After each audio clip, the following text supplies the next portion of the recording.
Voici la Sauvel SV7 et je ne vais pas vous mentir, elle est vraiment sacrément pas...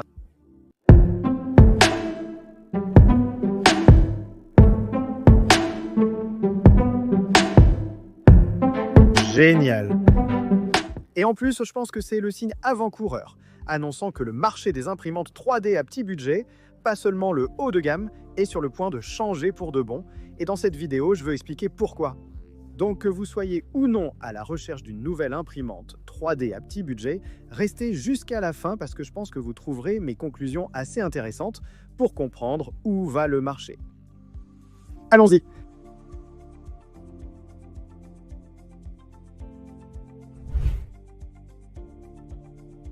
Il y a quelques mois, j'ai pris une Sauvel SV06. J'y ai ajouté un Creality Sonic Pad et j'ai commencé à produire des benchies de haute qualité en 24 minutes pour environ 400 $. Vous avez adoré cette vidéo, mais ce que je ne savais pas à l'époque, c'est que Sauvel eux-mêmes allaient me voler la vedette en le faisant eux-mêmes.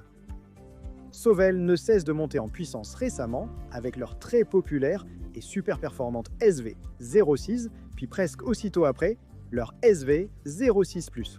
Les deux, même s'ils ne sont pas parfaits, donnent vraiment du fil à retordre à des entreprises comme Creality dans la gamme de prix abordable. Passons à la SV07.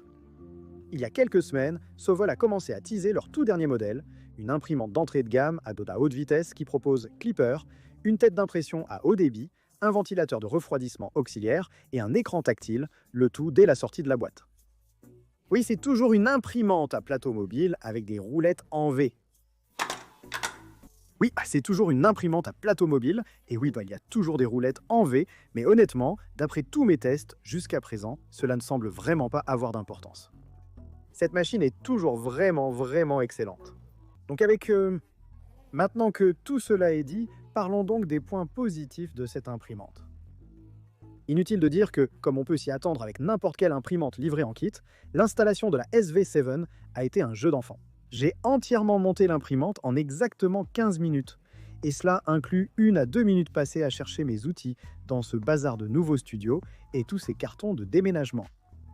Je savais que le montage matériel serait facile, mais d'après mon expérience à bidouiller la SVO6 que j'ai modifiée avec Clipper, je m'attendais à devoir me battre un peu pour que la SVO7 imprime parfaitement. Mon représentant m'a envoyé quelques profils Cura, mais comme vous le verrez dans une prochaine vidéo, assurez-vous d'être abonné pour ça, je suis récemment passé à Orca Slicer pour 100% de mes besoins d'impression. Heureusement, Orca Slicer version 1.6.2 vient tout juste d'ajouter la possibilité d'ajouter n'importe quelle imprimante, Marlin ou Clipper, et vous propose même un profil de base pour commencer avec l'imprimante. Donc tout ce que j'avais à faire, c'était de configurer le volume d'impression, définir mes macros de début et de fin d'impression dans Clipper, augmenter un peu les vitesses à peu près comme ce que je faisais sur la SVO6 et j'étais en fait prêt à utiliser le slicer. Ensuite, j'ai simplement suivi le manuel et les instructions simples à l'écran pour niveler le plateau, faire un maillage du plateau et configurer l'input shaping avec ce magnifique accéléromètre inclus. Super facile. À partir de là, je n'arrivais pas à croire ce qui s'est passé ensuite. J'étais tellement choqué que j'ai enregistré un short YouTube à ce sujet. Ça a juste marché.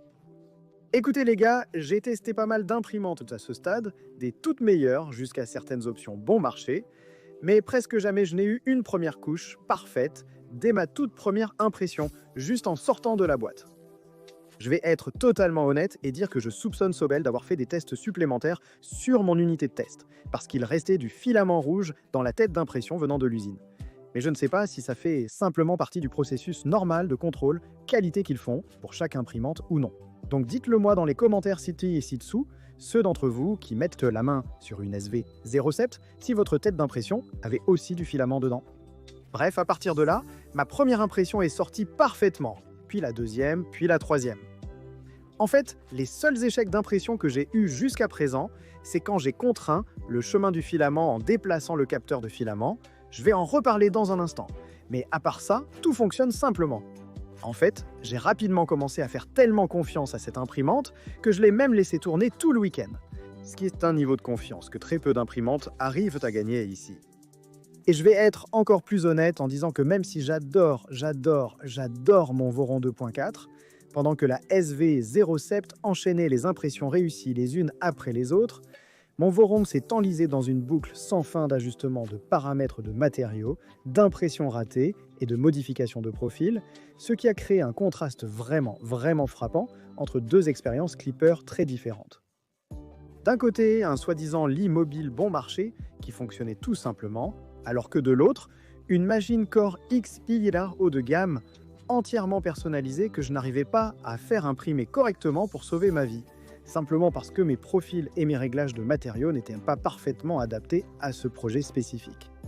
Je suis sûr que déplacer le Voron dans le nouveau bureau sur un chariot n'a probablement pas aidé non plus.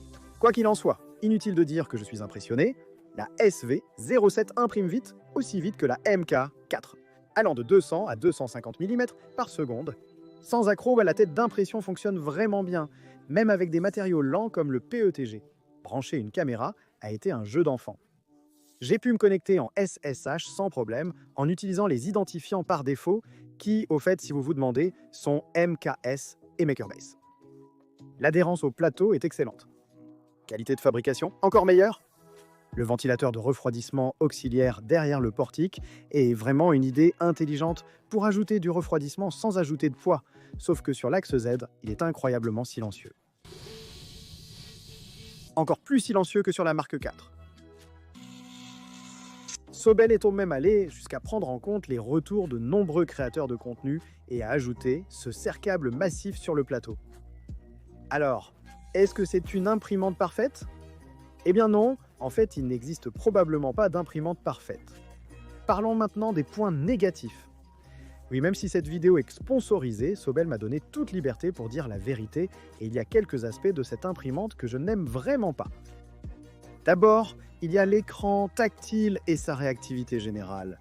J'ai constaté qu'il y a parfois un délai de 2 à 3 secondes pour certaines actions, comme annuler une impression, confirmer des sélections, etc. Pour la plupart des menus, c'est assez réactif, mais je ne comprends pas pourquoi il y a ce délai agaçant pour certaines actions.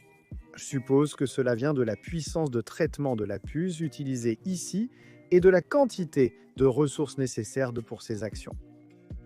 Ensuite, et c'est peut-être juste moi, mais il y a ce fichu petit capteur de filament qui pendouille que j'ai déplacé. Je sais qu'ils l'ont mis ici pour réduire la masse sur la tête d'impression qui va bouger rapidement, mais personnellement, j'aime toujours enlever le support de bobine de filament fourni et installer mon filament ailleurs, comme dans une boîte sèche ou sur mes étagères. Et il n'y a pas vraiment de bonne façon pour moi de déplacer ce capteur de filament sans soit forcer le chemin du filament, soit imprimer un nouvel accessoire que je n'ai pas encore eu le temps de faire. Troisièmement, j'ai eu quelques difficultés à installer des modules et des paquets personnalisés sur Clipper comme Obico ou Octo Everywhere à cause du fait qu'une date invalide était enregistrée sur la puce en sortie d'usine. Ça m'a coûté environ une trentaine de minutes à chercher sur Google et j'ai finalement trouvé la solution. Je vais l'afficher à l'écran, ici, au cas où l'un d'entre vous rencontrerait le même problème. Quatrièmement, parlons de l'éléphant dans la pièce, les roues en V-roller. Certains d'entre vous se souviennent peut-être que les SV06 et SV06+, comme les Prusa Mark V dont ils s'inspirent, utilisent des tiges linéaires et des roulements pour la rigidité et la stabilité. Cette imprimante ne le fait pas sans raison particulière. Une raison possible est la réduction des coûts. Et je veux dire, Sobel voulait probablement que cette imprimante reste en dessous de la barre des 400 € pour ne pas avoir à concurrencer la vague d'imprimantes Core XY bon marché qui arrive comme la Creality Kaon. Et avec l'augmentation des coûts variables, du processeur puissant à ce magnifique écran tactile, sans oublier les coûts de moulage pour tous les nouveaux assemblages, ils ont dû faire des économies quelque part. Une autre raison possible, c'est que contrairement à la SV06, ils savaient que cette imprimante allait avoir l'input shaping dès le premier jour, donc il n'y avait vraiment aucune raison d'ajouter plus de rigidité. On peut compenser ça avec le logiciel. Certes, un système plus rigide irait plus vite, mais comparé à la SV06 avec Clipper que j'ai testé, les valeurs d'accélération recommandées sont similaires, ce qui remet en question l'importance de ce point. Les galets en V ont mauvaise réputation et devront peut-être être remplacés plutôt que des roulements linéaires. Mais pour cette application, ils font le travail pour bien moins cher. Cinquièmement, pour toute imprimante Clipper, il y a une courbe d'apprentissage à prendre en compte. Et comme je l'ai mentionné, ce truc a globalement juste fonctionné côté logiciel, mais seulement après que j'ai correctement configuré les macros de début et de fin d'impression dans mon slicer, en me basant sur mon expérience avec Clipper lors de la construction de mon Voron. Ce n'était pas fait pour moi, j'aurais pu utiliser les profils Cura, et je vais partager mon fichier printer.cfg modifié et mes macros avec mes soutiens sur Patreon. Mais dès la sortie de la boîte, avec un slicer alternatif, cette imprimante ne pouvait même pas déplacer la tête d'impression ou désactiver les chauffages après l'impression. J'ai dû tout configurer moi-même, comme avec n'importe quelle autre imprimante Clipper, telle qu'un Voron. Pour les débutants, cela peut être intimidant. Enfin, je vais simplement le signaler.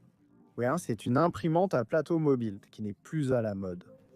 Mais comme je l'ai longuement expliqué dans mon épisode de podcast avec Denise Bertacchi de Tom's Hardware, pour l'instant, je pense que les imprimantes à plateau mobile, grâce à la possibilité de les emballer à plat et de les expédier à moindre coût, ne vont pas disparaître du segment d'entrée de gamme du marché, ou même, dans le cas de la Prusa Mark IV, du segment haut de gamme du marché. Et en ce qui concerne les imprimantes à plateau mobile, honnêtement, moi je pense que c'est probablement aussi bien que possible. Très bientôt, je devrais recevoir une Anker Mic M5, et nous verrons si mon avis à ce sujet change. Qu'est-ce que cela implique pour le marché de l'impression 3D ? Eh bien, pour être honnête, et c'est peut-être là que mon parti pris envers Sauvel en tant que sponsor pourrait entrer en jeu. Je pense que cette imprimante va révolutionner le marché de l'impression 3D, tout comme la SVO6 a bouleversé un créneau de marché qui était essentiellement dominé par Creality et ses clones. Vous voyez, jusqu'à présent, toutes les options économiques dans la gamme de prix de la SVO7 utilisaient soit Marlin, soit, dans le cas de la BQ Hurricane, n'étaient pas vraiment très bonnes. Mais ici, pour probablement la première fois, nous avons une imprimante 3D économique parfaite pour les débutants qui fonctionne avec une version de Clipper non modifiée, non verrouillée et open source dès la sortie de la boîte. Cela signifie qu'une toute nouvelle génération de passionnés d'impression 3D débutants comme avancés pourra mettre la main sur une machine Clipper, apprendre les bases, la modifier et la personnaliser au fur et à mesure de leur apprentissage, d'une manière que quelque chose comme la Creality Sonic Pad ne permet tout simplement pas. Maintenant, je prévois que, de la même manière que les débutants en impression 3D ont appris à connaître le matériel de leur imprimante en imprimant et en modifiant différentes pièces et modifications sur leurs imprimantes de type Ender, cette nouvelle génération d'imprimantes Clipper totalement ouvertes va annoncer une évolution vers des utilisateurs. Tous les utilisateurs devenant plus avertis avec le Clipper, de plus en plus populaire, sans avoir à consacrer autant de temps ou d'argent qu'avec une Voron, ni à devoir s'occuper du reflashage effrayant du firmware pour y parvenir. Il y a effectivement une courbe d'apprentissage. Vous devrez apprendre des choses comme les macros, le façonnage d'entrée, etc. Cette imprimante et ses successeurs annoncent un mouvement plus large vers Clipper, même au niveau d'entrée du marché. Mais devriez-vous en acheter une ? Avec tout cela en tête, devriez-vous acheter l'une de ces imprimantes ? Eh bien, comme pour toutes mes recommandations, cela dépend vraiment. Cela dit, je pense que mes amis chez Sobel seraient en fait d'accord avec moi pour dire que, même s'il existe peut-être de meilleures imprimantes à d'autres prix, la SV07 est l'imprimante parfaite pour quelques types de personnes bien précis. Le premier groupe, ce sont les débutants. Depuis longtemps, je recommande la SVO6 et la SVO6 Plus comme mon premier choix pour les débutants, et ce, pour diverses raisons. Les imprimantes à plateau mobile sont très répandues, ce qui en fait un excellent moyen d'apprendre les bases grâce à la multitude d'informations disponibles à leur sujet. Étant open source, vous pouvez imprimer vos propres pièces de rechange en cas d'erreur. Elles sont aussi physiquement ouvertes, ce qui les rend faciles à réparer, et elles ne sont pas chères, ce qui veut dire que c'est une bonne façon de se lancer dans ce loisir et de voir si ça vous plaît, sans investir trop d'argent. En fait, malgré mes contacts avec de nombreuses entreprises d'imprimantes 3D, quand mon monteur vidéo et ami Eric a décidé de se lancer dans l'impression 3D, je lui ai en fait offert une Sovil SVO6 Plus pour commencer, et il en est ravi. Le deuxième groupe auquel je recommande cette imprimante sont les consommateurs soucieux de leur budget. Si vous êtes prêt à dépenser 1100 € pour une imprimante 3D, la Bamboo Lab X, un carbone reste la meilleure que j'ai jamais à utiliser. Mais cette machine n'essaye pas de rivaliser avec ça. Franchement, étant donné que la Sobel SV07 est maintenant à 339 $ pour les 500 prochains clients environ, vous pouvez littéralement en avoir 3 pour le prix d'une carbone ou 2 pour le prix de la P1P que je n'ai pas personnellement testée et sur laquelle je ne peux donc pas vraiment me prononcer. En termes de performance, on est probablement à environ 80% du niveau, mais pour seulement 33% du prix. Sans aucun doute, cette imprimante 3D est la meilleure option économique sur le marché actuel. je la recommanderais volontiers, même sans intérêt financier à le faire. En fait, quand mes amis me demandent quelle imprimante ils devraient acheter pour que leurs enfants se lancent dans l'impression 3D, je vais recommander celle-ci à partir de maintenant. Dites-moi dans les commentaires, est-ce que vous envisagez d'acheter une de ces imprimantes? Est-ce que j'ai bien réussi à naviguer sur cette fine ligne entre être un vendu payé et partager mes opinions honnêtes? Ou est-ce que j'ai franchi une limite en donnant mes opinions dans une vidéo sponsorisée? J'apprécierais grandement vos retours, hein. Je recherche encore le juste équilibre. Donnez-moi votre avis dans les commentaires ci-dessous. Merci à vous tous de regarder et d'envisager d'utiliser les liens d'affiliation dans la description pour l'imprimante ou le filament que vous choisissez d'acheter, car cela aide vraiment à maintenir la chaîne à flot. Et bien sûr, merci à mes soutiens sur Patreon qui m'ont aidé à transformer tout cela en un travail à plein temps avec la construction d'un studio qui arrive bientôt. Je vous apprécie beaucoup. C'est tout pour l'instant, mais rendez-vous à la prochaine couche.